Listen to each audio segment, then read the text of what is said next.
at Radio Free America, and this is Uncle Sam with music and the truth until dawn. Right now, I got a few words for some of our brothers and sisters in the occupied zone. The chair is against the wall. The chair is against the wall. John has a long mustache. John has a long mustache. It's 12 o'clock, Americans, another day closer to victory. And for all of you out there on or behind the lines, this is your song. And welcome everybody to our daily gun show. We come to you live every day at 7 p.m. Well, every weekday at 7 p.m. Eastern. That's 3 Pacific or 4 Pacific for about an hour or 90 minutes every day. We run it live on YouTube and we simulcast it over at gunchannels.com, where we're watching the live chat from the people that are watching us live. When it's all over, we'll take the audio and put it into a podcast over on iTunes.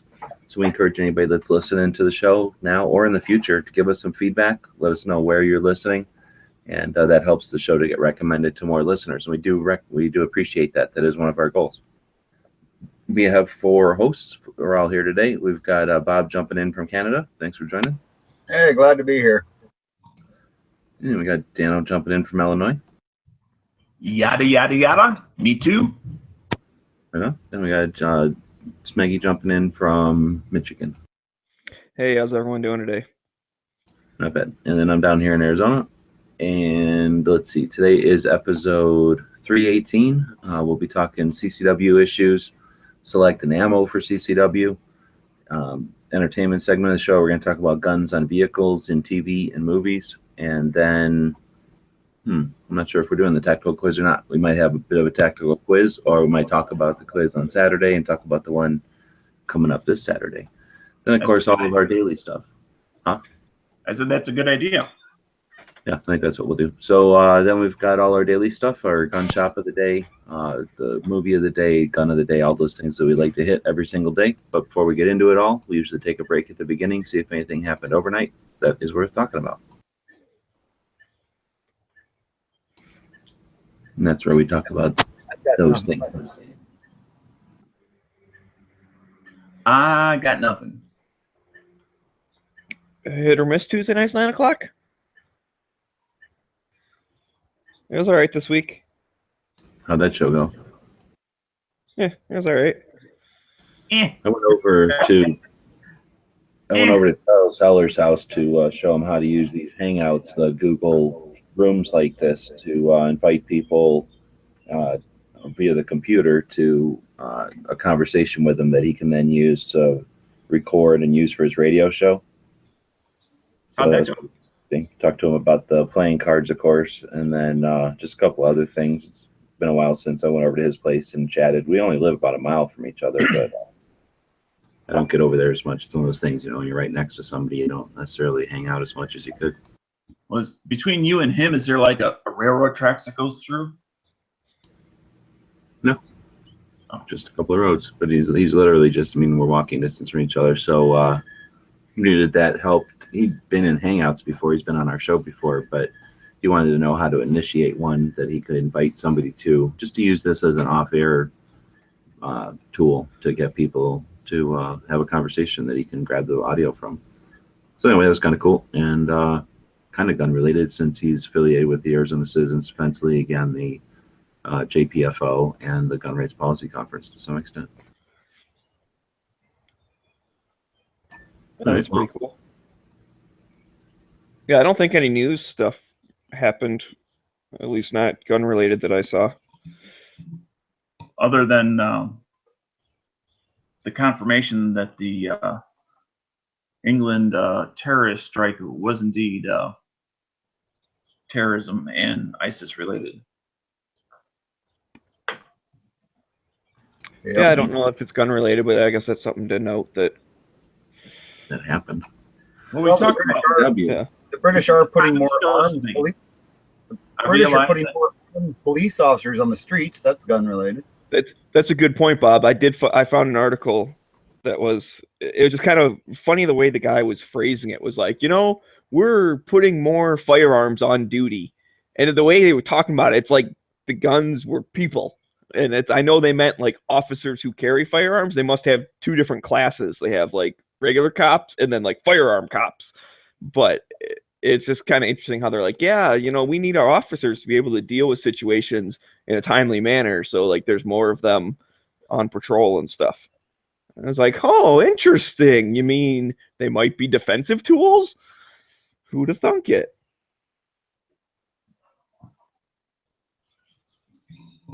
And, that all changed as a result of there was a shooting in Parliament. I believe it was in the 1950s. One shooting, one guy got shot, and the whole country changed.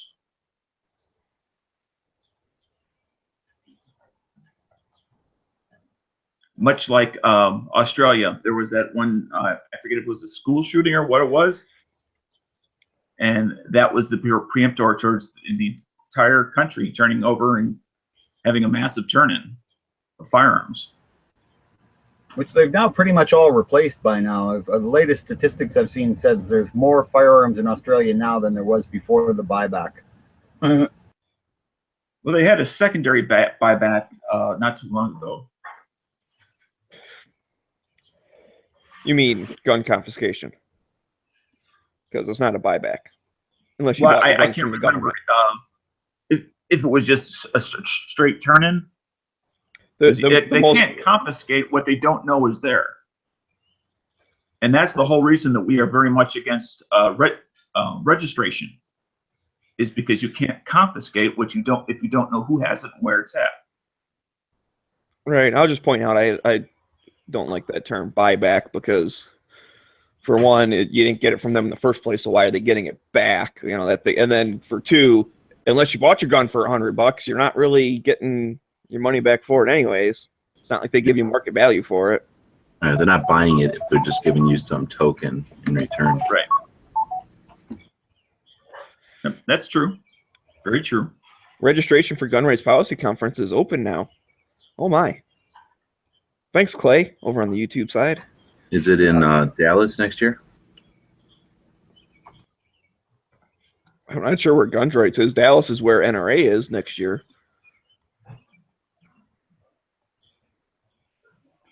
All right. Well, I guess we'll get into CCW then, and selecting ammo for CCW. Just use what your police use. Done. That's a pretty darn good tip. Yeah. That's kind of shortcutting the whole subject and why we have a show. Yeah, but it's a good point. It shortcuts a lot of things that could go against you in court.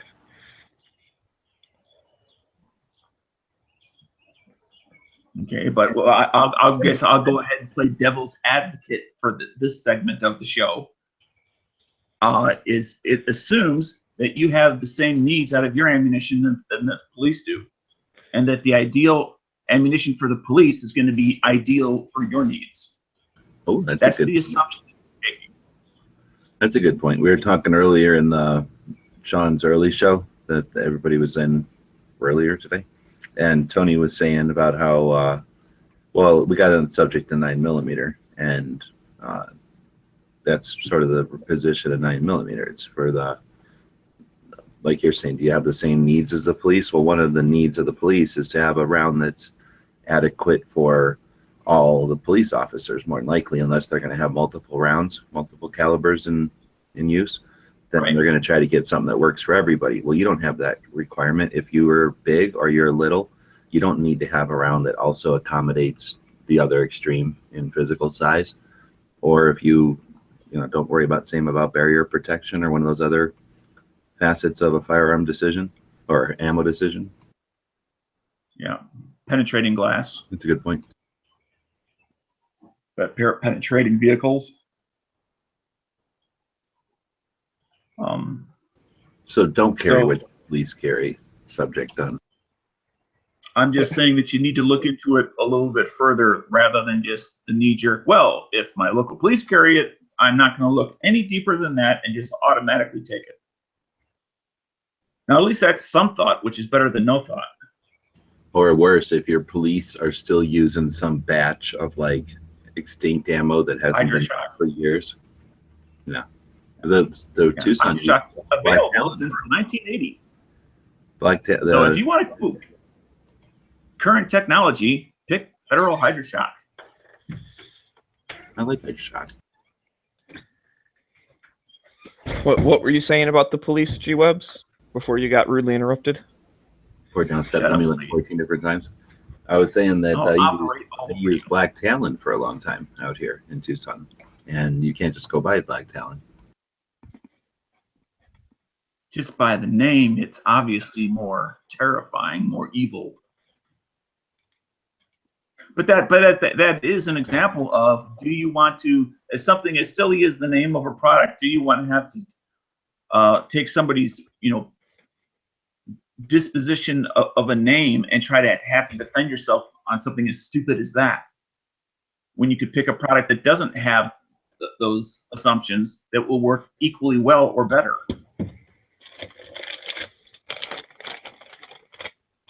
I know that that's the preferred way to look at that situation, but I'd also say another option, just to play devil's advocate again, is as long as you can articulate why you're using what you're using, like Bob's choice to use that Zombie Max crap, and if there's a lack of other options or whatever, there's some valid reason why you're using what you're using, and I wouldn't be afraid to use something that just because on the surface somebody might think it's a bad idea in court. Well, I mean, you picked Zombie Max, and that is the modern day example of the black talon issue, of you're not taking it seriously. I mean, that's the point that a prosecutor may try to put out there, right? But regardless of whether it's true or not. No, I don't disagree. They will definitely potentially use that unless they can tell that it's going to be pointless. But I would imagine they're going to try to use that if they can. But you can really remove it from an issue by just being able to articulate rationally why you chose to use it, even if it has an absurd packaging or something. If you or I are already trying to defend ourselves in a court of law, do we really want to give the other side more ammunition, literally, against our own case? And that's what basically has happened when someone makes that decision like that. We have to explain other issues already, and that's not the only one. All right, but you're talking theoretically and potentially, so you're not incorrect, but you're not going to encounter that at every single time or even ever just because you have a lethal force issue. No, I'm saying if you're in court. No, I know. I'm not disagreeing with you. I'm just saying it's not like just because you go to court and you use Zombie Max, like, now you got to go to jail because you screwed up. Like it sometimes it's just not going to be an issue in court. And like I say, you can. Yeah. I mean, another example related is, let's say that day that you were not drunk, but you had 2 beers. Now, alcohol in your system is going to play a part in the discussion in court. Do you really want to drink anything when you're carrying? Yeah, that's a good point. I mean, it's just an example of that sort of thing. As long as you feel that you can, again, as you said, articulate it well, what you're doing and why, and sound like a reasonable person, then that would probably would be fine. But not all people are well spoken, especially when under stress, that we would all be under when our freedom is on the line and we're testifying in court. You know what's on the line is our tenuous grasp on the topic. So I think we're going back over to ammo now. Now we're in court. Yep, you're right. We kind of wandered off the path, or I wandered off the path there a little bit. So they're talking about caliber out there, and 32 AC CP and up is what BuzzBomb's saying. If the ammo is commonly available at your local shop, you're good to go. So Clay's saying. I don't know if I agree with that necessarily. They might have some really weird stuff at your local shop.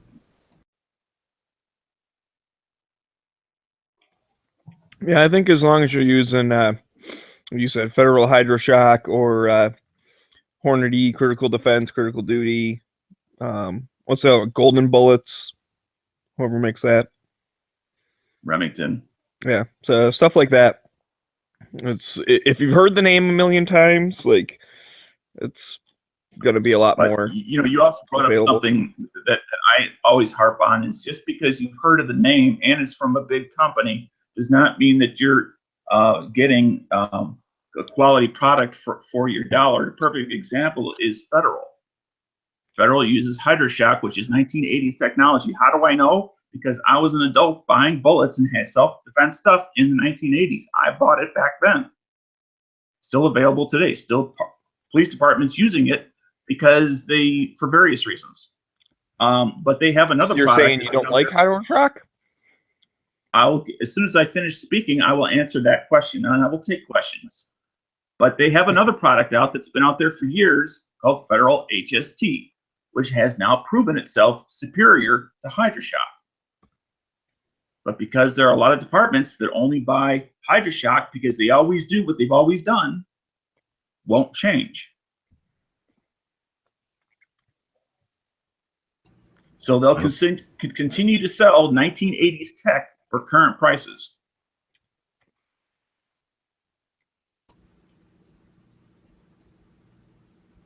All right. So don't buy Hydroshock. Dano says so.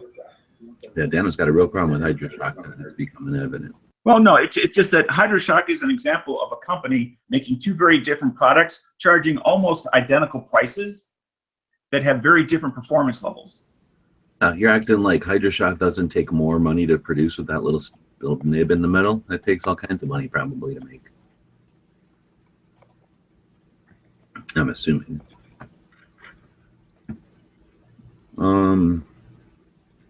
Anybody so else? We're getting a lot of people who are offering suggestions of what they're using out there.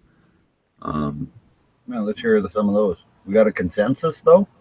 No, so I don't know if it's worth going into them because, of course, everybody's carrying different kinds of guns, different calibers. Everybody's in different situations. So anyway, that's the point of the show, though, is to get conversation going. So I'm going to suggest we let people enjoy their checking out what other people are using. On the YouTube side, nobody's chatting about that stuff. It's just a different dynamic. They don't talk about guns so much on YouTube. I don't know if they're even gun owners out over there. They own guns, technically. But they are definitely talking more about it over on the gun channel side. You mean like airsoft? Huh? Are they like the brown shirts? Or they just got airsoft out there in YouTube land, or? No, they're just not talking about calibers. Oh, okay. I thought we were, yeah. You thought all of a sudden our audience was a bunch of brown shirts? Well, I don't know. For Bob's derogatory perception of our audience. But we'll keep on. So, entertainment, guns on vehicles in movies and TV. But before we do, we like to take a break between the first and second segment of the show each day. So we take a moment to focus on one of the members over at Gun Channels. Gun Channels is a place we built a while back. It's a community focused on firearms. You're welcome to check it out if you haven't been there before. There's all kinds of things to do, everything from chatting live to buying and selling and trading to asking and answering questions. There's a calendar over there. We'll talk about that tomorrow on the show, and well, all kinds of things that you'd expect to find on a platform that's designed for people to network and communicate.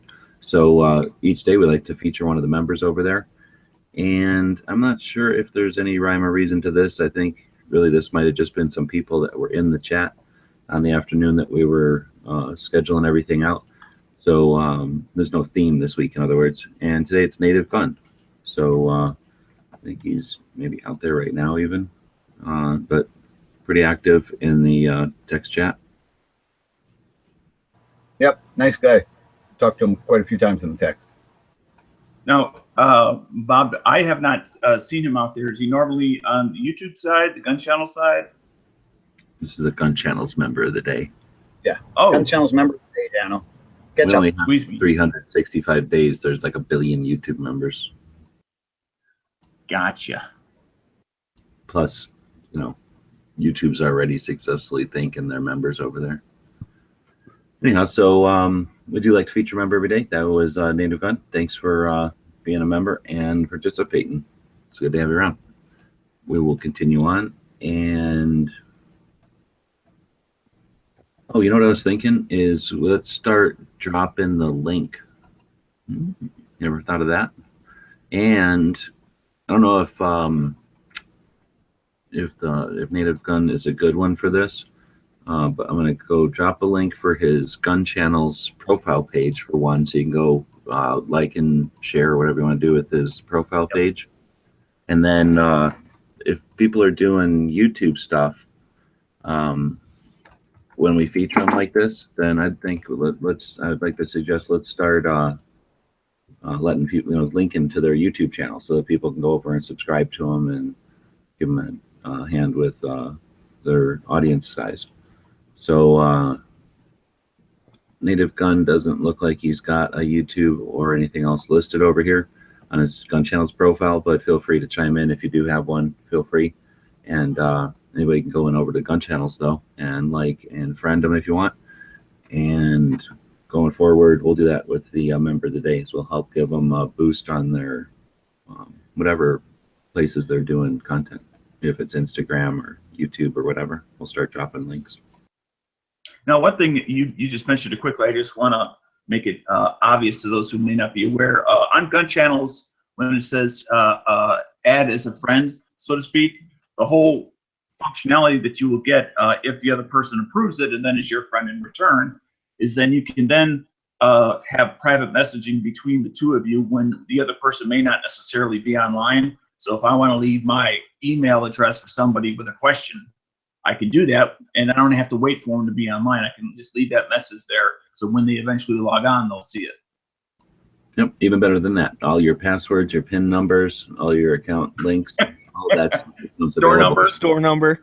Yep, store number. All that's available when you're friends on gun channels. So yeah, you can just sit back and let your accounting and your various things be taken care of. Yep. Quickly, no, that's something that not everybody necessarily does, and I just want to let it be known that there is a purpose for it, or a functionality. Yeah, good point. All right. Thanks. Smeggy's being our creator on the YouTube side. Entertainment? Yeah, so we're talking about guns on vehicles in movies and television. We probably should have done this one before Z left. So now we have to do it with these guys. Probably together they've seen about 8 movies. And that includes, the 50 years I've been out and old enough to remember movies I might have actually seen. So which you no longer remember something. I think 18. Which include like The Sound of Music, which had Nazis and a handgun. There was a Luger in there. Okay, hold on. So we're talking about guns on vehicles and TV. We don't need to bring up Sound of Music at all. And I'm going to start with the 18. Your move. I'm going to go with Star Trek Next Generation. I think the second movie, they had a dune buggy with a squad weapon mounted on the roll cage. I thought that was pretty cool. On Star Trek Next Generation. Phaser. Movie. Like a phaser. Not even Heavy phaser. They're made for TV movies. All right, I'm sure I've seen the show, the movie. But now, there's a show that it's a bit of a throwback, so Bob will probably remember it. Maybe a few others out there. It's called Johnny Quest. And in this show, almost every show, there's a problem, an action scene, especially out on water, where they shoot from a boat as they're being attacked. And yeah, it's an entertainment show, much like the A-Team.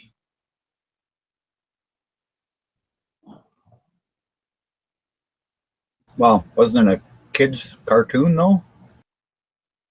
Well, I was a kid.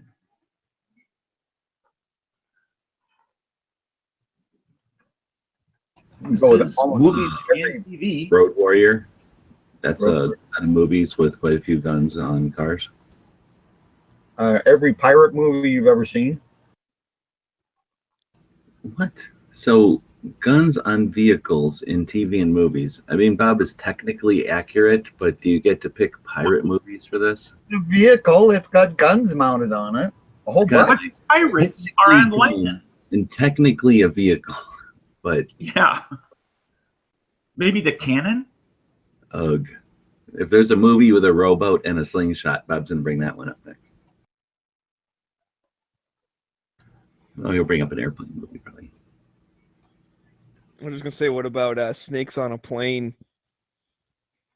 Ugh. That's what happens. What about the movie? Just pulling a Bob. I'm just teasing. I was It's going to say always the that movie. Death Race. Death Race was they had a bunch of tricked out cars with weapons and guns and stuff on them. Now you're talking the one from the olden days, like 70s, where they put like blades and spikes and stuff on the front of cars, and their goal was to drive across country, basically knocking into people. I think something like that. Yeah, because I was also thinking there's another one from back in the olden days where there's like motorcycles with rockets on them, but that's something else. But it's like Death Race. Something 2000? Nah, I can't think of it. Death Race 2000. Hell's Angels Go to Vietnam. That was a movie. And they had rockets mounted on their dirt bikes. Oh, okay. I don't remember that one. Black Beauty from Green Hornet, the Sean Connery saying. That's a good one. Of course, all the James Bond movies, right? Let's see. They're saying the K-1500 Blazer from Tango and Cash with the minigun on the driver's seat. I don't remember that, but I do remember the minigun in that last Avengers movie, or one of those last Avengers movies, where the guy gets kind of grabbed by, or is trying to get grabbed by the fake police, and he's got that smart car. Didn't one of the Rambo movies have a Huey with a minigun in it? Oh, well, yeah, everyone probably. Yeah. Lots of non-movies with Hueys with their 60s on the side, for sure. Yeah. And nowadays, movies with the miniguns on the side. It would have been a 60 in Vietnam. They don't think they use a lot of miniguns in Vietnam. No, they did have miniguns. They just didn't use them that often. They were brand new. Yeah, they had a lot of 60s and 1919s, that kind of thing. Yep. See, people are saying Knight Rider.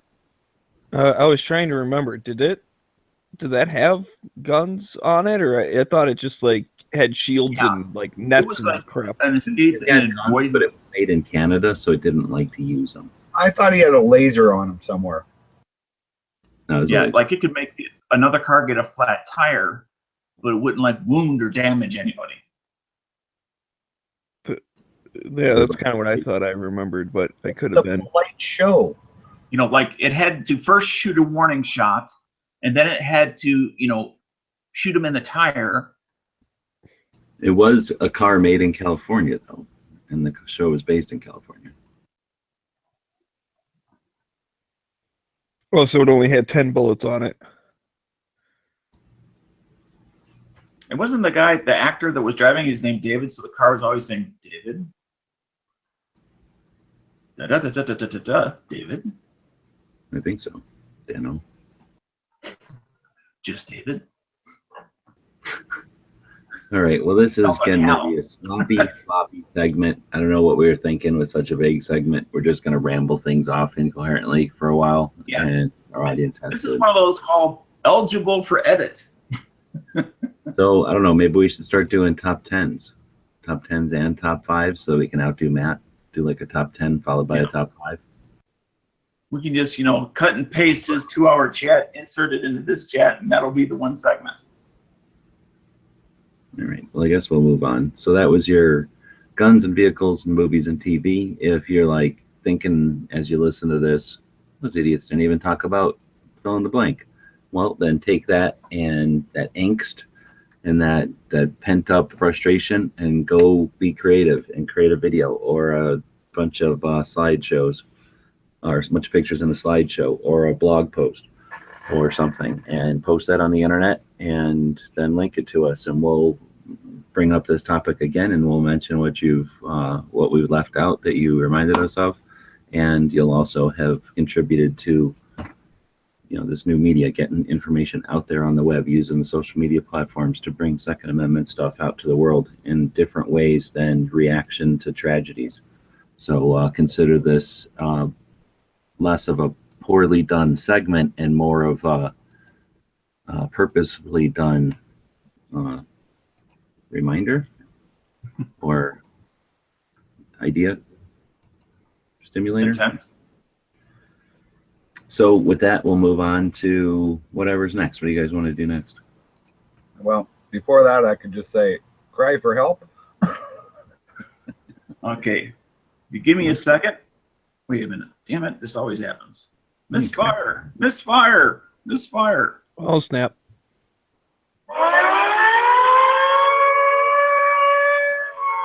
That's right. It's time. They're here. It's time. It's the tactical pop quiz of the day. Can you believe it? I know. Yeah, my I can co-host believe can't. it because that was a big lead up to it. So it wasn't very shocking. Well, actually, I was giving you the hint to get ready for it. But those of you over on YouTube and those of you over on Gun Channels, put your cursor down in the text box.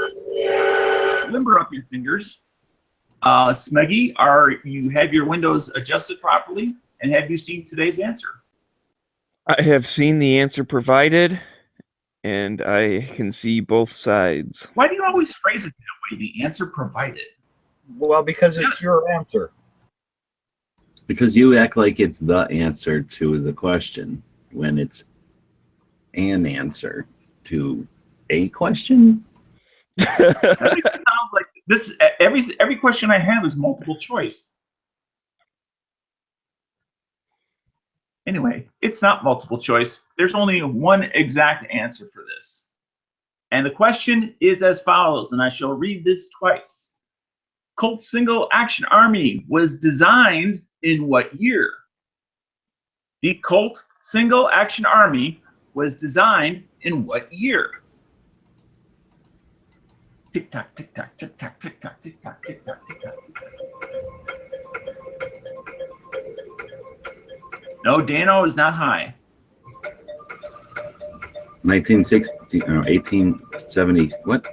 1873, 1860, 1886, I think 1870. Chris got it. Yep. 1872 is the answer. I believe that was Chris over on the Gun Channel side with 1872. So congratulations, Chris. You know what to do, but just as a reminder to everyone else for when they win, head on over to dailygunshow.com/pop quiz. Fill out the form, put your first and second choice, and congratulations, Chris. You are today's tactical pop quiz winner. Those little mini strokes are getting to be a problem, eh, Dano? Well, I keep on wanting to say, my mouth wants to say the Daily Gun Channels. And because of that, I have to stop and say and think about it out loud for a second before it comes out of my mouth and actually say Daily Gun Show instead of Daily Gun Channels. Yeah, and then Sean Ponery But brings you all up know that what I mean. 1873 was the service year. It was adopted by the U.S. Army in 1873, but that's not when it was designed. So anyways, for reading between the lines and figuring out what we were talking about, Chris, you are today's tactical hot shot of the day. Yes, I would like to go ahead and say words matter when I read these questions, and that's why the word designed was in the question. And just as an example, Colt Single Action Army was designed, I didn't use any other words, in what year? And that's why he was correct, 1872. You know, it wasn't even the first cartridge revolver in the Old West. There was another. You're referring to the volcanic or whatever it's called? That's not a revolver. Words matter, Dano. Oh, snap. You got me. Now go take another hit. All right. So that was tactical pop quiz snuck in there between the second and third topic of the day. But we're going to also sneak something else in there real quick. We're going to talk about our Patreon channel or our Patreon account. I don't know, our Patreon page. So Patreon is a place where people can financially support efforts, creative efforts like we're doing here with our podcast. Every single weekday we get together and we put together a show and we do it. And the goal of the show is to keep people aware of the Second Amendment, to keep it interesting and not necessarily led by the agenda-based news media who give us topics every day to talk about. Instead, we talk about what we feel like. We get together with our Patreon supporters and we schedule out the show about a month ahead of time. So we have the show scheduled now out till like July or something. And then we get together ourselves as hosts and occasionally kind of make sure that we're still on board and get the direction of the show going. And then we schedule the show. That takes a few hours. We post the show up there. That takes a couple hours. And then we do the show, and that takes an hour or so every day. Once the show's over, occasionally we used to do it on a real regular basis, post the shows over to iTunes, but maybe once a month, or not once a month, once a week or so, we'll post the shows over to iTunes. We're just not getting a lot of response over there.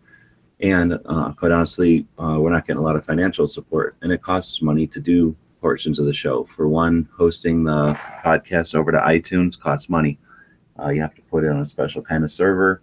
And while there are free versions of that, I'm not using a free version of that because I want the stuff to be consistent and good quality or whatever. So we don't pay a lot, but we pay something for it, about $50 a month. And that's covered with the Patreon support. We also do the tactical pop quiz every single show. So that's about 20 shows a month. Then we do a couple extra things. We do the answer ambush. We do the tactical quiz on Wednesdays and others. So we have some shipping that goes out, typically, 80 cents or so per day, not to mention the patch itself, the envelope, and the fees and stuff. But package going out every day is, some more money. So those are the fees that we have already for the show.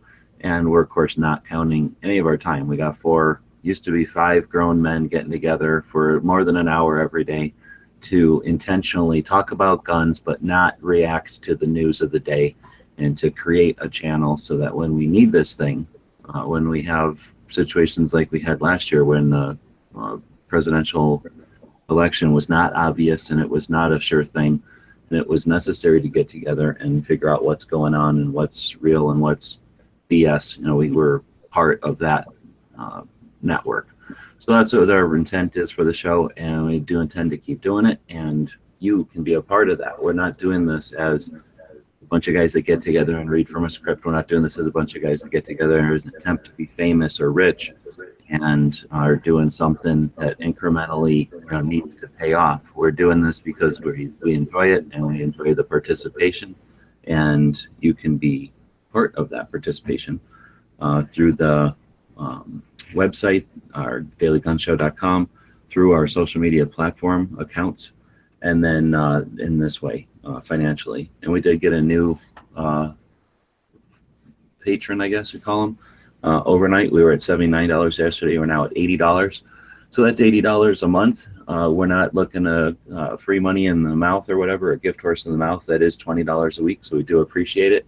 However, we could do more with more. So if it's something that you appreciate, if it's something that you think is of value, having 4 guys get together and do something like this every single weekday, then and now on Saturdays, one of the reasons I put the tactical quiz on Saturday is so that we can get closer to that daily gun show, right?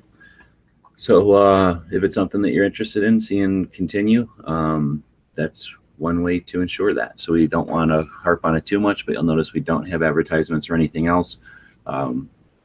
It's not something we're not here to get rich, but at some point, we do have to pay for things like shipping.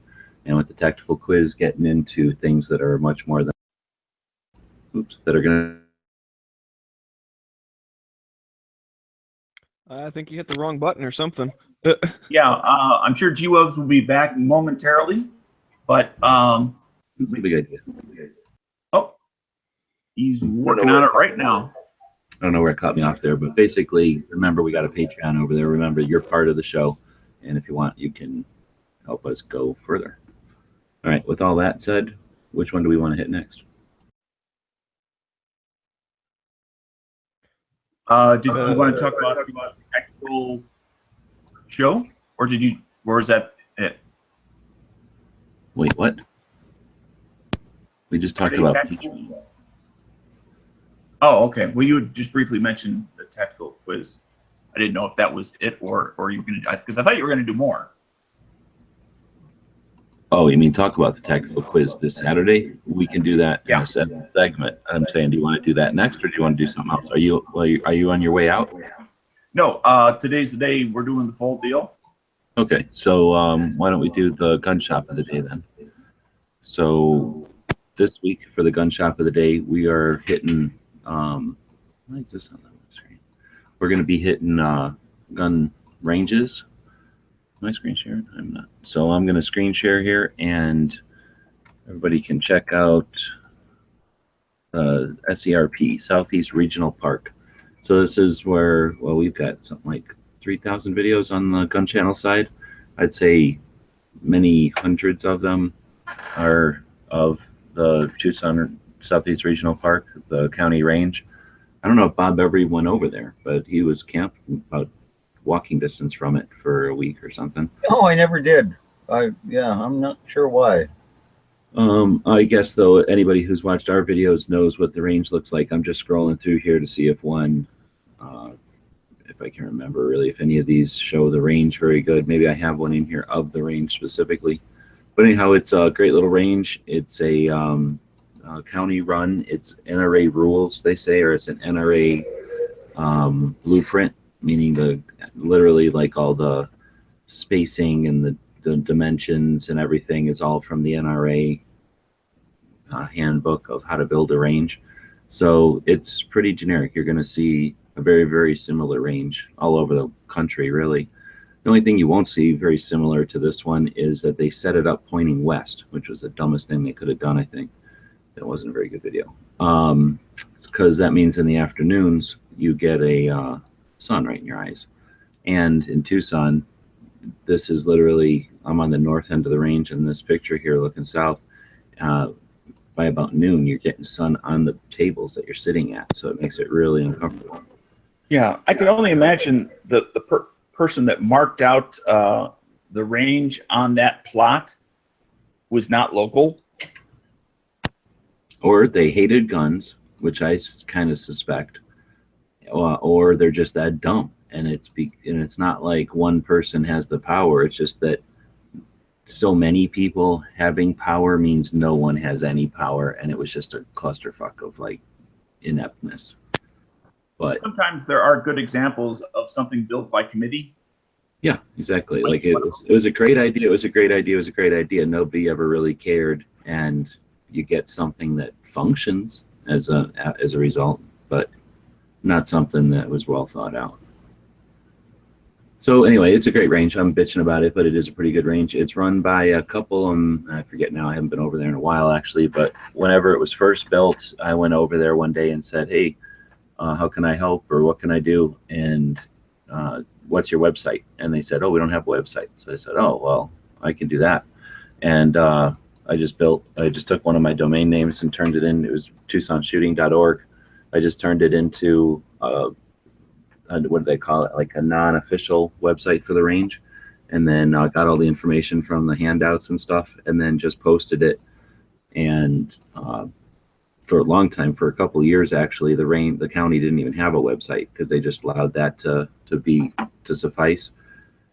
And then just recently we pulled it down because they actually have their own presence up there now. But for a long time, that was my affiliation with them. And then I don't know, I used to shoot there quite a bit. So at some point I decided to become a volunteer range safety officer, which is a great experience. I highly recommend it. And it's just a great way to spend. I used to spend Thursdays out there and meet all kinds of people. There's all kinds of regulars.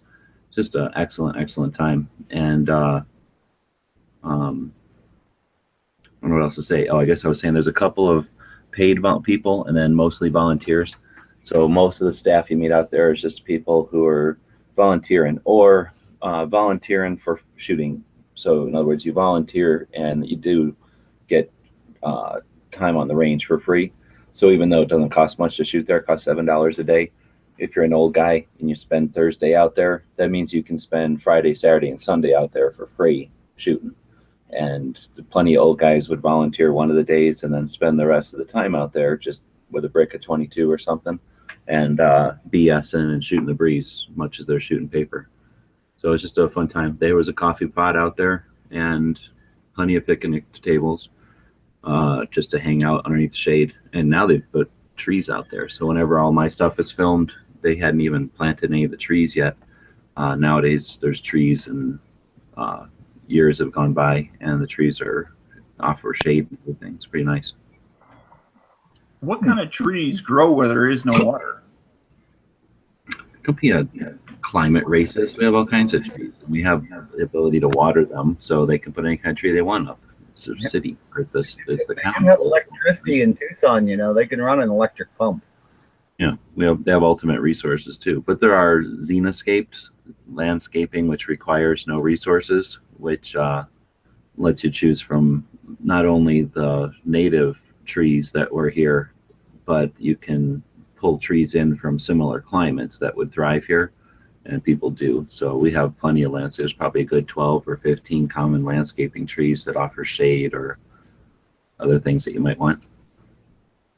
And they're very low maintenance, which is kind of nice. So except for front of that guy's AR pistol or SBR, whatever that is. That's an SBR. What about it? It's got a red dot, then there's something else in the Picatinny rail just before the A2 front side post. Well, there's a flashlight, a Surefire Scout light on the side. He just put a Surefire can on it. He's got a T1, and then in front of it is a D-ball. That's a laser illuminator. So it's an infrared laser illuminator. So it can throw a visible laser from one side of the front sight post, and then on the other side it can throw an infrared laser. So when you're at night and you've got your can on to help shroud the flash, you can go lights out with that one and run an IR, an invisible laser, out to the target. That way, when you have your infrared vision, your IR, your night vision on, you don't need to shoulder the rifle anymore. The laser is effectively pointing where it's going, so you can hold it at your hip and see the laser where nobody else can see anything. They just see darkness. So that makes it a very effective combo. And then that last one was just another longer one with a different type of laser on it. Now it's got weight 16 ounces. Was that the weight including those accessories? I'm assuming that's stripped. I don't know. That was a long time ago. You're talking about the end of that video? I don't remember. Yeah, it said weight 16 ounces. I can't imagine with the red dot, I'm guessing that's just one piece of it is probably whatever he was talking about. Yeah, there was no, I mean, it was probably the can or something, because the gun does definitely weighs more than 16 ounces, yeah. But we're talking about the range. So the range is pretty nice. It's concrete. It's got those tables, and I don't know. I can't say enough about it. I've been out there a long time, so I probably would not know when to shut up about it. So every day we try to feature a gun shop. This week we're featuring shooting ranges, and today it was Southeast Regional Park. If you've got an NRA range in your area, then feel free to take some pictures next time you're out shooting there, and let us know. We'll be happy to help get the word out about it. Sometime we'll have to talk about NRA ranges and being a range safety officer, because most of the time, I don't know, gun owners think that it's cool to talk shit about range safety officers and the concept of public ranges. We don't need them. And it's like we're throwing the baby out with the bathwater, because we don't like a couple of things about them. We're just as happy to see them go away, just like gun shows, because we don't go to them because we can buy our stuff online. And in the long run, what are we really doing? You know, if we get rid of the ranges where we can take our grandma and our kids, then where do we take our grandma and our kids if we want them to get into guns without being uncomfortable or scared or bumpy? You know, if we're taking them out to the woods or something to go shooting. Just as a flashback discussion, I remember, and this is probably 4 to 5 years ago at this point, I was talking to you about classes and how I had just taken a class at that time, and I was looking at what to take next. And of course, all that was readily available around me, which is where I still live, is basically NRA stuff. And I had asked, is the range officer the next safety thing? And I won't say you discouraged it, but you didn't exactly encourage it. And maybe that's because it didn't fit the goals that I was looking for, which I think was probably the reason you said what you did. I don't exactly remember that conversation, but I pretty much like range safety officer, because that's usually like 8 hours or less. It's like sometimes just a discussion with somebody. It might have been NRA basic pistol or NRA outside the house, which I consider to be the most boring of all firearms classes I've ever been taught to teach. But the range safety one definitely doesn't accomplish nothing. It's literally just a credential. But I think it's actually one that I've had for a long time, and I think it's helped me as a YouTuber back when there was a time when it wasn't normal for people to bring a camera out and videotape what's going on and then share that with the internet with people who didn't pay to see the content and who you don't have any control over who's seeing it. Sharing it like that was not a common thing that yet. And at those days, being able to tell them that, I come to the table as knowledgeable and here's some credentials, and I'm also a whatever credentialed range safety officer or whatever. At least that means how to keep your head on a swivel, probably, procedures for, getting people efficiently to aid, just being aware that you're there to be an extra eyes and ears for the instructor, and that's literally your role, as opposed to just casually being assigned like, hey, be extra eyes and ears. Like, it's like knowing someone's there who has some experience and some specific knowledge on it, I think adds to your resume or adds to your, I don't know, you're not a hindrance when you're there. If anything, you're now maybe potentially adding something to the situation. So I usually, at least I would think I would recommend doing that if you can. And the other things, it's like 4 hours, maybe 8 hours. You can take those in like a weekend or an afternoon sometimes.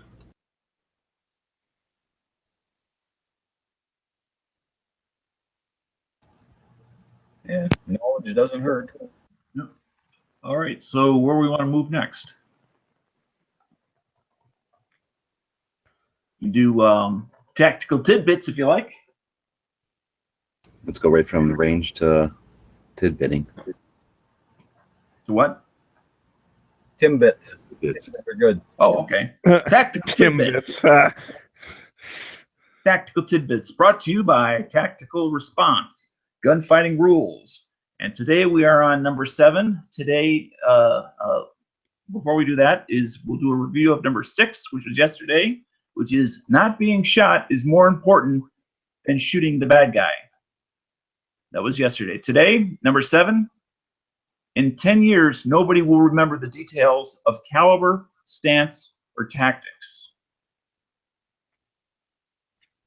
And that's What? one that I'll read it to you again. In 10 I heard years, what you said. I don't understand the concept behind it. Okay. Well, and that's why I thought about it for a while, as far as it in regards to those are things that over time change.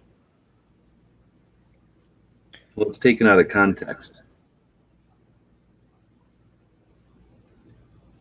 Oh, is that the problem? I don't think that's a tip on its own, is it? That's the 7th gunfighting rule. Oh, okay. So it's like, here's a list of things, here's a list of bullet points, and here's the final one. No one will remember the caliber or the brand or whatever it says. Right.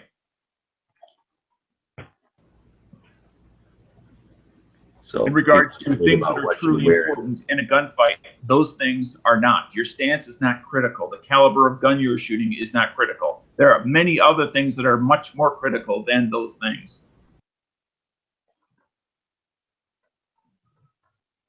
Yeah, probably that was your last not point. Getting, but as an example, like not getting shot, like putting distance between you and your attacker. Those are things that matter. Those are things that will make a difference in a gunfight. Your caliber at that point will make no difference. Your stance at that point will make no difference. And the tactics that you use, unless they end up creating greater distance, providing accurate hits or cover will make no difference. Yeah, I must say that Timbit, the Timbit today was a bit plain. Okay, so what part do you disagree with? Don't say all of it, because that means you weren't listening. Bob? I said sprinkles. Sprinkles. That's your intelligent response. Yep, there you go. Bob ruined the show. We got to start all over. Okay, Bob. Like I said, I guess I just kind of don't understand what. I mean, that's fine if you don't understand it. Well, it's saying that it's not about what you're wearing; it's about what you did. Exactly. All this other stuff that you can get the minutia that you can get yourself caught up in. Try to look past it and think about what you're doing. Why are you carrying a gun? Not what gun are you carrying? Yes, and you have probably explained it much better than I did.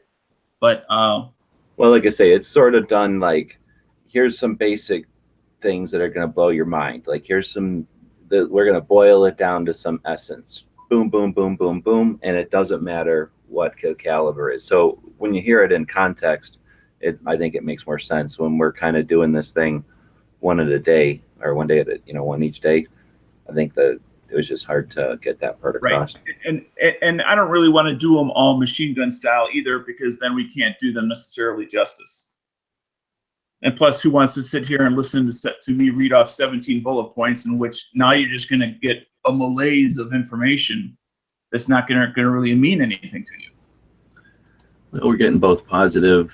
Well, we've had positive, and now we're getting negative comments on the tidbits, but I'm interested in them. So is there more, or you said that was the last of the bullet points? Is there more that you're going to keep doing, or was that the series? No, there's 17 rules in a gunfight. Oh, okay. And we're at 7? And we just finished today, number 7. Tomorrow is number 8.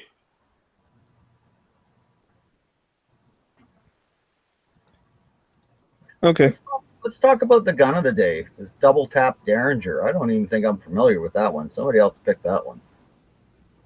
Right. We picked it because we weren't sure what was going on. So we're doing videos basically. And you're familiar with this one. I don't know if you're just trying to keep the show going or something. But it's the one flat gun, this one, with the over and under double barrel. And it opens like a break open shotgun or something.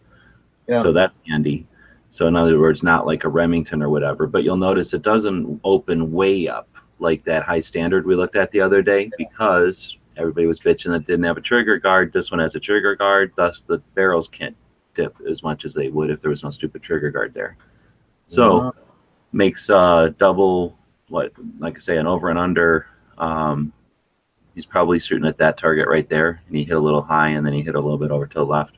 He's a pretty good shot, but that thing is abusive. That's like catching if somebody picked up a piece of rebar and swung it at you, it's like catching that rebar. You know, it's you're shooting it.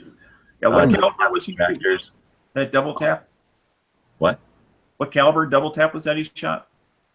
45 ACP. Yeah, I mean, I shot one in 9mm, and it hurt my hand a lot. Right. I can't imagine what it'd be like shooting a 45. And that was wimpy 9mm, made for girls. Yep. So they're neat. They're I think they're not necessarily, well, they're kind of innovative. They use some new tech. Their trigger and stuff is kind of hammer trigger thing. I think is a little bit different. And what they've got that, I don't know if you opened it in this video or not, but down in the grip, there's the the grip is hollow, so there's a little rubber strip that holds 2 rounds. I don't know if he actually shows it in the video. Yeah, there he is. So it is neat that it's 2 rounds that are effective. It's double action. There's no exposed hammer or anything, so you can have it touching something and it'll still work. In other words, there's no action or no hammer or anything to get bound up. All you have to be able to do is move your finger to move pull the trigger, and it's going to be a working firearm. So in those respects, it's good, and it's 45 ACP, so it's going to work. I think for a backup gun or a backup to your backup, it may be totally appropriate. No, there's definitely places where this is an appropriate gun. And like I say, instead of just being limited to the 2, you've got 2 more in the handle. So without any kind of off-site storage or, off-platform storage, you've got 2 more rounds to follow up. It's not super effective, but they are there. And that's 4 rounds of ACP.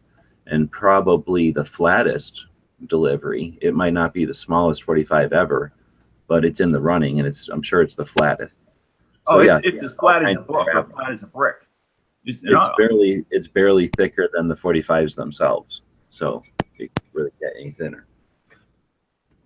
Anyway, I think it's a painful to shoot, and it's not necessarily ergonomic, but I think it's worthwhile. I don't like the price; it's a little hefty for me. But what do you expect when it's a company that's trying to get off the ground? They can't just go immediately to high production, low cost, right? You got to start somewhere. And I think that people who aren't in the same position as me, and the money, a couple $100 ain't in the same, situation as it is for me. I think there's some value. If I had the money, I would see the value in buying something that isn't perfect in order to get the company moving along so that it can become perfect. Because it'll never become perfect if everybody just sits on the sideline and says, it ain't perfect yet. So that's where I put that gun. And I'm not sure if the people that run the company are all that great or not. I've met them a couple of times, but I know since I've met them back in 10, maybe 11 is when I met them. I think the company has changed ownership, and at least the location, maybe even the name. I think it used to be called Hertz Defense or something, and now it's called something else. So interesting little gun. We're doing them via video this week, and I don't know. We'll get back on schedule with Bob picking them as soon as we run out of these. But I just put a bunch of these in the schedule. So if you want to go watch the video, it is from 2013. We do happen to be out at Southeast Regional Park shooting, so you'll get a little 3 minutes in heaven at Southeast Regional Park watching our awesome shooting videos that 43,000 people watched. Pretty fun. Made that back in 2013. Have you guys shot a double tap before? Now, do you remember that one, Bob?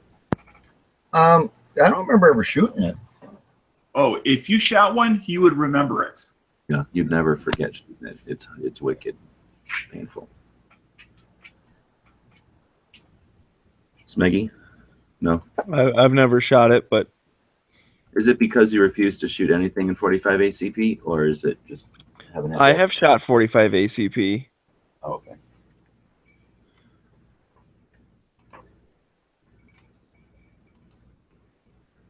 So that was the range. That is, what is this here? Myth of the week.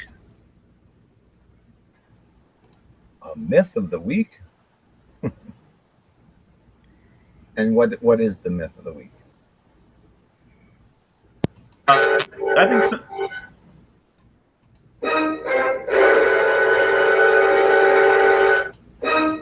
I forgot about the myth of the week. So that's a new thing we added to the schedule. And what is this 9mm myths all the time? We think we could have started out with something besides. I don't think anyone ever put a new one in. That was last week's. That's a repeat from last week. Oh, see, we're getting the scam. This is a giant scam. So we need a myth. So why don't we let the audience? Because next week's myth seems to be Kentucky. And I don't think that's a myth. I don't know, man. I'm pretty sure Kentucky's real. People claim to have come from there, but I'm not sure. Well, Dano says he was there. How about the myth that the 45 Colt, the Colt 45 was the first gun of the Old West, the first revolver? What? Who says that? Lots of people. I don't think anybody. Has anybody else ever heard anybody claim that? No. I'm just making up a myth that's easy to discuss. Schofield was there 2 years before that. But everybody thinks the Old West, they think the Colt Peacemaker.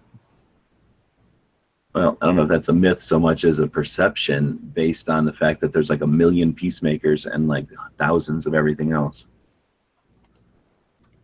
But anyhow, why don't we let that one up to the audience? Give us a myth. Heard or what? Okay, whatever. They said the myth that 45 is more powerful than 40. Okay. And then he was mocking the type of person that would say the 45 is more powerful than the 40. Right. Well, that is definitely a myth. A lot of people think that the 45 being more powerful than 40 is a myth, and it is not a myth. Of course, the 45 is more powerful than the 40. Is that what you're trying to say? No, I think the way he phrased it, he thinks the 40's more powerful. Well, so what do we think? Is that a myth? And then does it have any validity? Does it have any feet? Like, whatever the word is. Well, the 45's got to be better because it's bigger, right? That's just, if there was a 46, it would be better than the 45. So why the 50 is better than anything?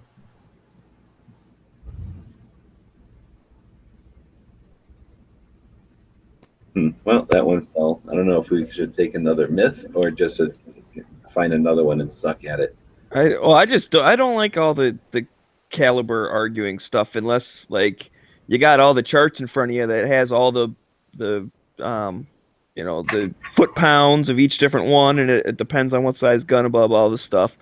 Like, I don't know. So it's hard to argue it because I don't know the numbers. Does 45 have more foot pounds than 40? If it does, then it's more powerful. If it doesn't, it's not more powerful.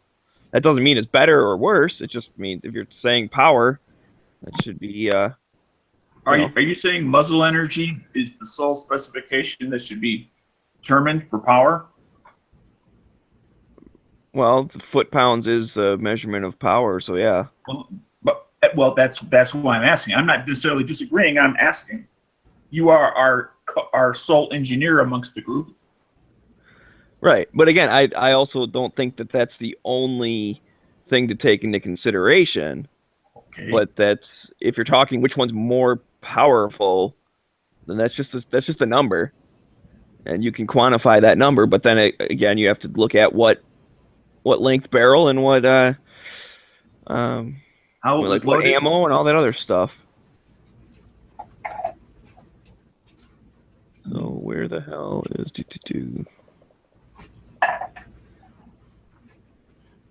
Seriously, they have this whole big old chart and they don't give you what type of freaking what a bummer. Well, due to the different powders and recipes, there is going to be some variation. I know, but they give you a range for velocity. It's just annoying they didn't go ahead and multiply that out by the weight and give you a range. Anyways, I don't know. Is there a myth that's not caliber shaming related? The longer the barrel, the more accurate the firearm. So you're saying that that's a myth? Well, should our soldiers have rifles that are 5 feet long because they'd be more accurate? Well, they do have 16-inch barrels, though, as opposed to 7.5. Well, yes. But like as an example, a sniper. Should a sniper not have the maximum barrel length? Yeah, they pretty much do. Yeah, have you seen a sniper rifle recently? It's not a 16-inch barrel. Right, they're usually 18, and I think that's pretty much a factor of how tall most people are, like your torso versus your legs. I think there's a reason that 16, 18 inches is like what most barrels are. Well, I'm saying, referring to a sniper specifically. Well, yeah, but I'm just saying accuracy is above all else. I mean, for your standard. Yeah, and that's why they have 6 foot long guns, man. Like the big 50 cals, like 6 foot. They have them the maximum that you can carry around, unless they're doing something. I guess I've just never seen one like that. Then. Okay, I'll take your word. Well, what guns did you think snipers used? Oh, but like the Macmillans that I've seen and the Barretts, yeah, they're not a 16-inch barrel, but they're not like a 6 foot barrel either. Well, no, but that's what I'm saying. I don't think the 6 foot. I think they would if they could carry 6 foot barrels around. I think you don't see 6 foot barrels simply because the people carrying them aren't 6 feet tall, barely. So it's just a factor of, you know, human beings with arms, our guns are going to be this long before they get out of, before they're unmanageable. And you're a sniper, so your job is to get places and then snipe, not just be in a perfect condition and snipe, because then you're just in a tower, and they probably have really, really long guns if you're in some kind of hardened position, right? Where you don't have to carry the gun, then the barrel's going to get as long as it needs to be to reach as far as it possibly can. But when you talk about the Barrett, you know, yeah, that's a much bigger barrel. So I don't know if that's a myth that, or are you saying it's still a myth that barrel length isn't necessary? Stretchers are over 6 feet long. What are? And they're obviously out on the battlefield.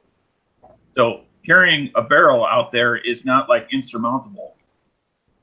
If that's what they need, if that would provide a more accurate shot. Well, I think that they also is going to be your favorite saying, but there is the law of diminishing returns. So, like, yeah, if you went even longer where you got two people carrying the thing, it's like you'd get a lot more velocity off. That's the other thing. You get a lot more velocity if, well, to a certain point, right? Because you got to have time to burn up all that powder. And if it's too short, you don't burn all of it up, and then you're just wasting energy. It's not being transferred to the bullet. So when you get it longer, you get a little bit better velocity, which gives a little bit straighter flying bullet, so you can have better accuracy. Now, granted, I am playing devil's advocate on this issue, but just for the point of discussion. So how would you say that everybody's grandpa, virtually speaking, Hickok 45 is, in regards to he can take a snubby or a rifle and go out, 70 yards to a gong and hit it, with a high rate of accuracy. Because he's good at shooting, but if he had a longer barrel, it would be even easier for him to do it. So I don't know, maybe the myth is you have to have a long barrel to be accurate. If that's what you're trying to say, then I would agree with you. You don't have to have a long barrel, but a long barrel does make a gun more accurate in generally speaking. I'll agree with Smeggy, and he ain't my grandpa. Hashtag not my grandpa. Gotcha. Because like back in the not before the Revolutionary War, well, when did Kentucky rifles come around? A Kentucky rifle is just original, whatever the what are the first ones called? Pennsylvania rifles. I think so. One is just a shortened version of the original rifle. So, but those were back in the days when men were typically much shorter than they are today.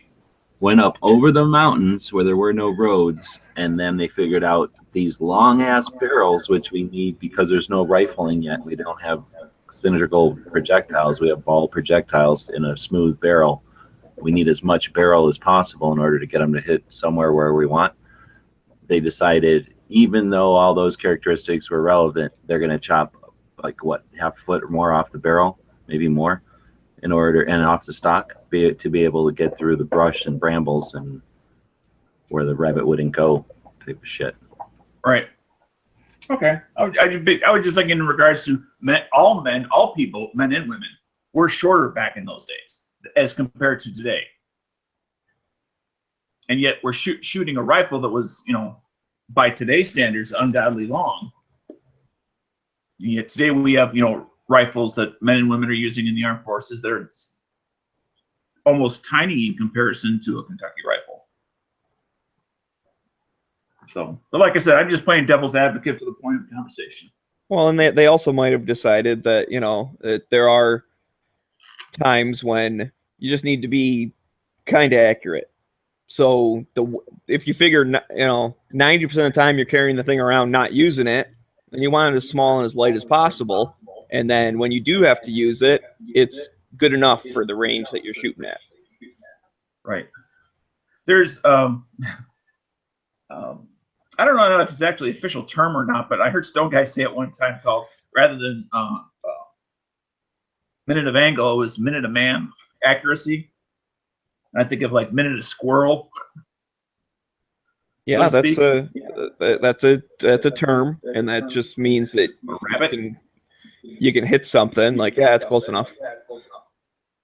Yep.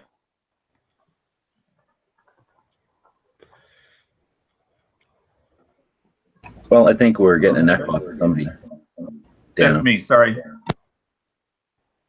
There was a good myth that we can talk about next week or whatever, that gun zones make you safer. I like debunking that myth. Maybe we should do that for myth of the week, as some of the anti-gun myths. If you why don't you go ahead and type it in now so we don't forget about it. So I'm working on. Oh, you got to put that in the spreadsheet, if you would, Smeggy. Thanks. I will try and figure it out. I'm not sure if I know how those work, but I will try. These things called cells.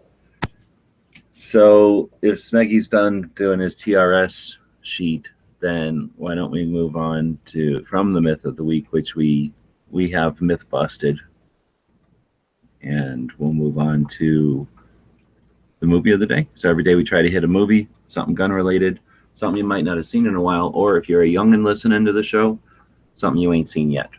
And today it is a movie based off of a video game called Tomb Raider. Tomb Raider. And I don't know, there's a couple of them. So Lara Croft, I think Dano pronounced it earlier. Or Karoff or something. He said it weird. I managed to mix it up badly when I said it the first time. So is this the Russian version with Laura Krokoroff? Makarov. Laura Makarov. That'd be kind of cool. Yeah, she carries Makarovs around. Here's my problem with Lara Croft. She goes around shooting dogs. So I never had a good opinion of her. Yeah, I didn't like that part. I remember I got a free sample of the video game when it first came out, and like the whole first level was a bunch of attack dogs attacking you. Yeah, you were just literally running around shooting dogs. So that was the worst video game ever. So I never played a lot of video games, but that didn't help nothing. So whenever that movie came out, I definitely didn't watch it until years later. And it was okay, but it was, I don't know. I forget which ones are which. They're kind of like Raiders of the Lost Ark, except with a hot chick instead of Indiana Jones. I guess the way to describe them. And she solves everything with a gun. Like every problem can be just solved with a gun. Nobody else? I thought we were doing this one because everybody'd seen it. Oh, I've seen it. Yeah, it's I'm not going to say anything about it. Well, just there's not much to say about it. Other than it had the cartoon character, she was dressed pretty much the same as the video game, so that was a bonus. But other than that, yeah, it was kind of weird. I thought it was, like you say, it was a Tomb Raider, but they just made a chick the hero, and I'll give it, watch if you got nothing else to do. So I guess 2 flaccid thumbs. Yeah, I'm going to go ahead and give it 2 also. It's not because it's a great movie, but she doesn't shoot any dogs in it that I remember. Or maybe she does. Does she shoot one in the first one? Maybe she does. But anyway, otherwise it's her running around shooting stuff with Desert Eagles or something. And there's a giant robot. I'm having trouble finding it. I was trying to pull up the firearm database of it. My phone's being slow. On the YouTube side, they're saying that doesn't seem people are fans of the attempt to make the video game into a movie. I don't know if it works very often, but since I don't hardly ever know nothing about video games, it works for me because they just seem like interesting movies out of nowhere. So I'm not, putting any spin on it or bringing anything to the game. I mean, I'm not into video games at all, but I would think like any movie, it totally depends on the story. If you have a well-written story, it will do well. If you don't have a well-written story, it's not going to do well. I mean, that's what all movies, regardless of what genre, depend on.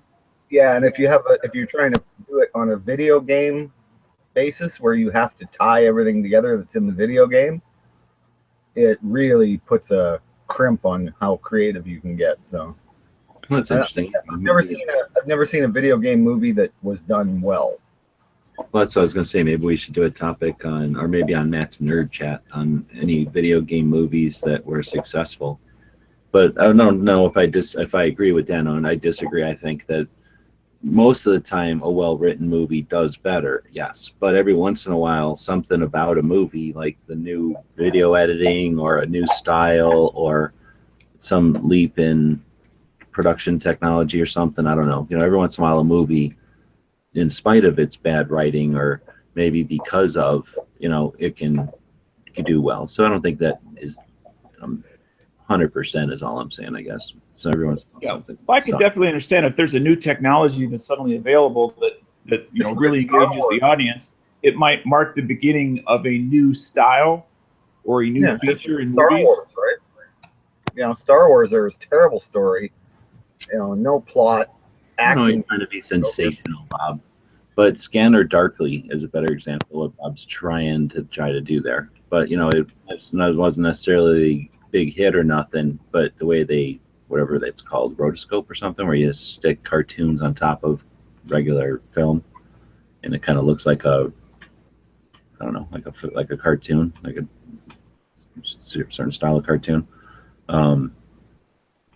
I think that gets credit for a little bit because it did that technique or whatever. It brought that to a full-length movie. And apparently the gun that she used the most was a H&K USP match with a stainless slide. That's a pretty cool gun. Oh, I thought they were Desert Eagles. Maybe they're different in the different movies. Yeah, this is the 2001. So what about, they're saying Resident Evil? I think that might be an example of a movie that they did okay with. Yeah, that's a great video game movie.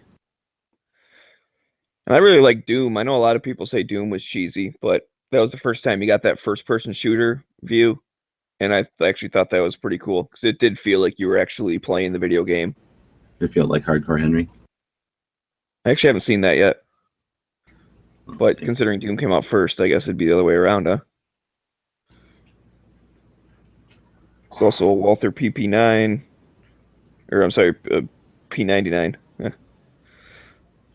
Smith & Wesson 5946, a Model 10, Beretta 92, Steyr TMP. Those are always cool looking guns.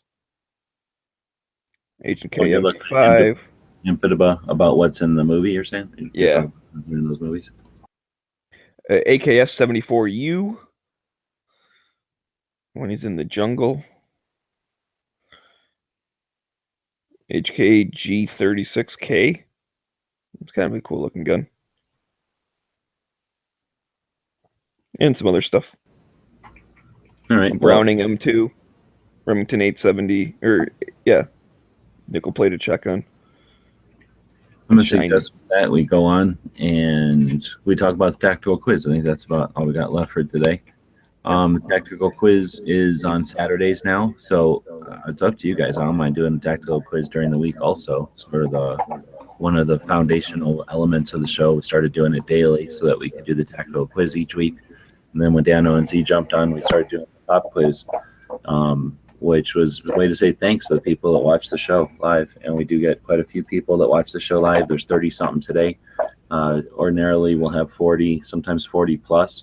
I do see that, that's not as many as you guys see on most of the primetime shows. So, it's not a necessary. It's not like it's an engine that drives traffic or anything. So I don't think there's any need to do it every Wednesday anymore. We could just move it to Saturday, but like I say, I don't really care either way we do it. But what do you guys? Did you guys have a chance to check it out on last Saturday, or do you have any suggestions for this next Saturday? I guess, Dano, you don't get the option. You're out there trying to make money. If you like to pay or whatever. I can say I watched it after the fact, and actually it was kind of fun. I was watching it during the day, I think on Monday, possibly Tuesday, I forget. But I synced it up with another Gun Channels member, and we were both listening to it for the first time and playing along in our answers in the lobby. And I think my video was a little bit ahead of his, so it was like a handicap. So I was actually able to get some questions right before he could. That was kind of fun to listen to after the fact, but I think it went pretty good. Other than the connection issues, which I think we were worried about before, was people won the initial questions and they weren't able to join in on the Hangout. But I'm hoping over time you'll get some people that are more familiar with it and able to connect, and that should be fun. Oh, indeed. Tony's saying make it earlier. I don't know if we haven't had any other feedback about the time. I ended up doing it late because I had to work that day, but I'm planning on doing it at the same time as this show, which is 4 p.m. Pacific and 7 p.m. Eastern. Does that work for any of you guys? It should be fine for me. Well, yeah, that'll be good. Other than this weekend, but other than that, that's a good time slot. Yeah, I'd be too erratic to count on. Well, we only need one other co-host, and then everyone else can be participants. All right, well, I don't know if there's anything else to talk about. I'll continue to work on the questions, and you can come up with the answers when it happens, because you're not going to know the answers till then. I guess when you're done, I have one thing. Oh, well, what's your thing? First of all, I want to thank Hori for sending in an email. And in fact, that's what today's ending quote is from, a suggested from him. And if you have something... Don't just end the show right now, Dano. No, I'm not. I'm saying if you have a suggestion, whether it be for the tactical pop quiz or for the tactical quiz or for some other part of the show, please feel free to send your suggestions into dailygunshow@gmail.com. Put in the subject line of the category that your suggestion is about, and then tell us what it is. So again, feel free to send that into dailygunshow@gmail.com, or gmail.com. Right on. So let's talk about gun channels tonight. We got Matt coming up here with a show. Let's see, today's his gun type of show. I guess that's it on for Wednesdays. Well, Wednesdays is his politics and guns, which also means, by politics, I also mean news. And then I guess we'll see either Sean or Night Strike. We'll probably do something in the morning tomorrow during the day. And then we'll be back here tomorrow at 7 p.m. Eastern, 4 Pacific. There's almost always a lobby after Matt's as well. That's true. Pink will usually have a lobby up if he hasn't already. And that means anybody who wants can jump in on a conversation, steer it in whatever direction. It can kind of hit or miss. Tuesday nights, 9 o'clock, because one night it was freaking epic. It was awesome. And then the next night it was kind of nothing. And then it was epic again for a couple of nights. And then yesterday I was out, like I was saying, helping out Charles, and I guess nothing was happening last night. I stuck around in there for a while, but nobody was jumping in. But you can be part of that, and or just listen or talk in the text. A lot of people will, I don't know, for whatever reasons, be not able to join in, and we'll basically keep the conversation going with people on the screen with text chat. Oh, that's what I was looking for. I'm going to screen share now and talk about the Kickstarter project again. I want to thank everybody who has already participated. We're already up to 33%. We're a third of the way there. Just hit the $2,000 mark of the $6,000 goal. I think I might have found a way to get to the U.S. made cards at a much lower price point than the $20,000. So that is awesome. When I worked with Bicycle Playing Card Company, I was under the assumption they were the only publisher, or what would you call that, a printer in the United States, which is not the case. And they have a very high minimum order, which turns it into a very large order. And then you end up with a lot of cards. And that can be a dilemma in itself, not to mention the you have to get to that price to get that many. So anyway, if I can get a lot fewer quantity made in the USA, that means we could potentially see one of these stretch goals be made in the USA much lower than 20,000, which is awesome. So hopefully we'll still see a lot of people participate in it. I have had a lot of good feedback, not too much negative feedback, and very little apathy even. People really seem to dig it once they hold it in their hands. So thanks everybody. We're officially going live on Friday, which is John Wayne's birthday. So it's kind of cool to be more than a third of the way there now, just over a third of the way there. And we're only a couple of 4 days into it and haven't really officially even hit the road with it yet. But we'll put the link up over here if you want to check it out. Feel free. And if you already have participated, or you just can't, or you're not really all that interested in it, I would ask the favor of helping to spread it around. So share it on your Facebook. Sending it to somebody directly is great if you think that they might be interested in them as a gift or for themselves, or if they might have a big network of people they can send it to. But literally just putting it on like a Facebook or an Instagram or a YouTube channel, or even on gun channels, is an additional link out there, and that linking that network of interrelated links back to my project will help my project to it'll be recommended more often because it sees it as being like popular or viral. So all those efforts really do help. So thanks to everybody who's participating in all the various ways. Another way you could help out without wasting money is to just go in there and click on the hearts on the various comments, leave a comment, and ask questions, things like that, to participate on the platform, because all those efforts, again, keep the page or keep the project active. And if they're looking for active projects, that's the ones that they want to promote to people that are just browsing and surfing the site.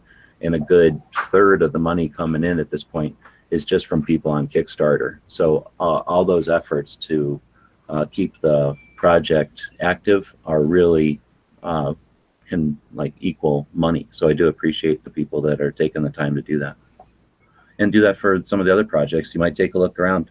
There's a search feature there on Kickstarter. Let me screen share again since we're talking about it. There's a search button here. Type in anything you might be interested in. If I just type in guns there are other gun related projects out there.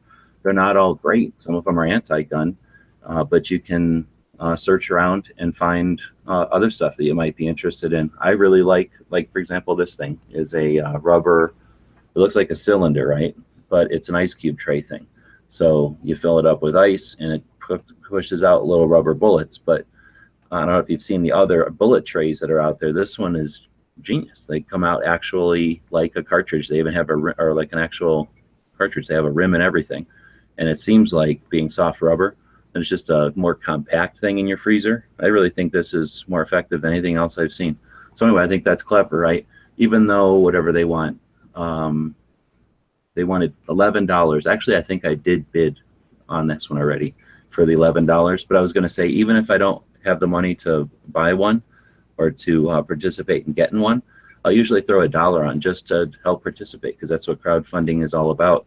And this one has already met its goal, but a lot of times, they just need that momentum. So sometimes going over, and even if you don't participate with $1, but you share that project around, gets the word out, and you never know who might see what you're looking at, and you can really be effective for them. So anyway, take a look at Kickstarter. It is kind of a neat place, and besides gun-related topics, you're going to find all kinds of neat stuff for electronics or outdoor living or your vehicles, kitchen. There's just kids. There's like a ton of kid stuff up there. I got a quick question on your card deck. The ammunition cartridges that are on the guns, I don't want to assume, are those the actual size? On the prototype deck, not necessarily, but that's the goal. I had to get the prototype deck. One of the reasons I made the prototype deck is to compare it with real ones. So I will adjust the images so that they are life size on the final product. But yeah, that's definitely a goal. I wanted people to be able to see the difference between 22 short and the 4570 or the Martini or whatever the other cartridges might be.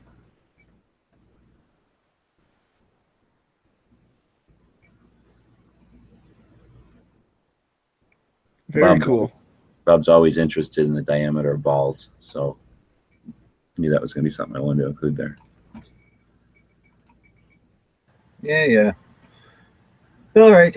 So are we done? I think. Nobody's got anything else? Let's wrap this puppy up. So we like to end our show on a quote. Like Dana was saying earlier, this one was sent in by Ho Ree, and it's by Thomas Jefferson. Before that, I'd like to remind everybody, please like, share, and subscribe. Every like or thumbs up helps us out. So anyway, like I say, from Thomas Jefferson, peace is that brief, glorious moment in history when everyone stands around reloading. Now, on that, everybody, I'd like to say thanks to everybody for watching and listening, and we'll see you all tomorrow. The guys and gals of gunwebsites.com encourage you to take a CCW class every year, practice at least once a month, and carry every day. Thanks for watching gunwebsites.com. In 1814, we took a little trip along the Colonel Jackson down the mighty Mississippi. We took a little bacon and we took a little beans, and we caught the bloody British in a town in New Orleans. We fired our guns and the British kept coming. There wasn't as many as there was a while ago. We fired once more and they began to run it on down the Mississippi to the Gulf of